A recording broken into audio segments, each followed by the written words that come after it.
Way to go, Eric. Another hit from my youth. Now you talk about a 180. You went from a black rapper to a white napper. Now, actually, I came here to play my guitar. Yeah, acoustic. Now, if we have any music lovers here, musicians, I'm going to apologize in advance for this.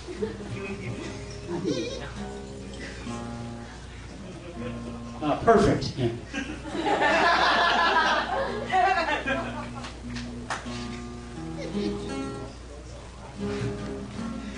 I occasionally write a song. I wrote one a few years back about divorce,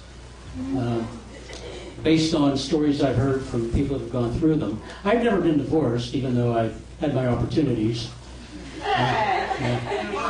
My wife and I used to fight all the time. We argued about money and sex until I stopped spending so much money on sex. She is what you call a professional pack rat. Throws nothing away. I mean, who saves lint? Let's put it to you this way. No matter how useless something might be, you'll find it at our house. Many people have said I'm living proof of it. Thank you very much. Like Dave said, I am commonly referred to as a baby boomer. Puts me at a stage of life somewhere between hell on wheels and Meals on Wheels. I am getting used to working in front of older crowds. In fact, my typical audience looks like a polygrip convention. You know, I could really be in denial about this age thing if my body would just stop letting me know that I'm not a kid anymore. This morning, when I sat down for breakfast, my knees made more noise than my Rice Krispies. But on the other hand, I've learned that age has some benefits. You know, I make an extra $10,000 to $11,000 a year recycling my prescription bottles. But it's not just our health. Our appearance changes as we get older. I mean, I know mine has. Most of us use over-the-counter products to try to hide it. Now, I remember one thing I tried, and it didn't work because I tried it tonight, as you can all see. But I know guys my age that have even tried using Just for Men on their nose hair. Women have raised that bar on hiding age. We'll never catch up. My wife is a perfect example. This past Christmas, when I looked at her stocking, I saw retinol, collagen, Botox makeup. And I was looking at a stocking she was wearing. Now, I gotta be honest with you, she and I both decided to pay more attention to our looks right after airport security decided to inspect the bags under our eyes. Speaking of eyes, you may have noticed that I carry reading glasses. But you won't believe how dependent I've gotten on these things. You know, I'm lost without them most of the time. The last time my wife cleaned the bathroom, she asked me to run out and pick up a couple things. I drove to the supermarket, parked the car. My glasses became invisible. I mean, they were gone. I don't know what happened to them. But I figured, how hard can this be? All I have to do is walk inside, buy one or two things, and drive home. Child's play. That's exactly what I did, and did I hear about it? She told me she needed petroleum jelly and Tidy Bowl. I went home with pineapple jelly and Tidy Cats. Hey, I was close. But that isn't what really upset her. She got completely bent out of shape because she'd also asked me to stop at a video store and rent a copy of Meet the Fockers. I can't even repeat the name of the movie I went to. And I think we all know one fellow who insists on wearing a baseball cap that just doesn't quite cover the bald spot. He's got what they call more head than hat. Now, if you happen to be one of these guys, or if you know one of these guys, I'm here to tell you that you don't have to spend thousands or even hundreds of dollars on hair restoration. For just $99.99, you can have a complete makeover for the top of your head with one of my inventions, the patented hat mat.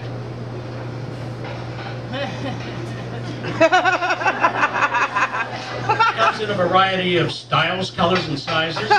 This is the Phil Spector model. And if you want to hang out with your grandkids, no problem. It's reversible. And you got gotta face it, without a hat, Mac, you might have just well wanted one of these. Just kind of says it all. You know, something else that I've gotten kind of used to anymore is the number of baby boomers that are now dating. Yeah, I mean, we're just kind of everywhere out there. And I think it's kind of nice.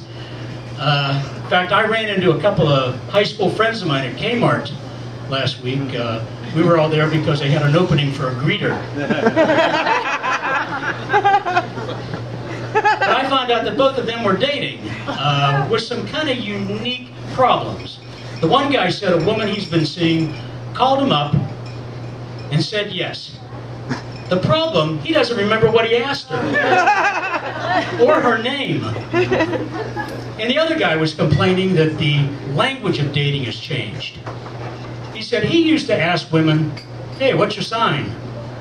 Now he's more likely to ask, hey, can you read that sign? Now, the one thing that we did agree on, even though we hated to admit it, that we're at an age where the only women we're likely to meet who are going to nudge us in the morning and tell us it's time to get up are nurses. Now, if you're having a hard time meeting the right people, you might try a dating service. Now, I'm a little bit skeptical. You ever seen the ads for eHarmony? Now, is it just me, or are those some ugly people? I mean, eHarmony, they should call it eHomily.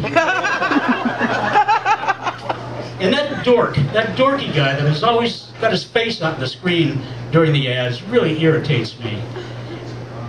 Our personality profile will match you based on 37 levels of compatibility. Bull. The only thing that guy is going to use to fix you up is an ugly-ometer. There's something else I've been thinking about. As a group, we boomers need an anthem. I figure like this, there's over 80 million of us, which is more people than a lot of countries. Those countries all have anthems, so we should have one. Or at least a theme song. I thought we could take some of the music we grew up with, update it so that the lyrics tell about life the way things are for us now. You know, for example, we could update Tears on My Pillow to Drool on My Pillow. Don't make me over to Please Make Me Over. These boots are made for walking to this walker's made for walking. One person actually suggested the Three Dog Night hit Easy to Be Hard, but I said, well, I'm not even going to go there. Anyway, as luck would have it, I was at a wedding reception not that long ago, and the band was playing a tune that we all know. They teach it to us when we're 2 years old. And I figured if we just change a couple of the words and a couple of the verses, we can make it the perfect baby boomer theme song. I'm going to ask you to dance along, sing along, tap your feet, clap your hands to the Fogey Hokey Pokey. You put your right leg out, mess up your right hip too. You'll limp around on one leg and that's the best you're gonna do. You do the Fogey Hokey Pokey, hold your hip and limp around. That's what it's all about. You put your left hip out, you strain your lower back. A motion or two should stop the next attack. You do the Fogey Hokey Pokey, hold your back and limp around. That's what it's all about. You put your head in, you pick your hair up. You put it on your head, shake it all about. You do the Fogey Hokey Pokey, hold your hair and limp around. That's what it's all about. You put your backside in, you let the gas out. Your backside in and shoot that methane out. You do the Fogey Hokey Pokey, blow farts and limp around. That's what it's all about. You throw your whole self out, you throw your whole self in. If you can get up off the floor, we can try it once again. do the fogey, hokey, pokey. If you can't get up, just crawl around. That's what it's all about. All together now, 1, 2, 3. Mess up your hip, strain your back, knock the hair off your head, fart on your partner, fall on the floor. You do the fogey, hokey, pokey, turn or limp or crawl around. That's what it's all about.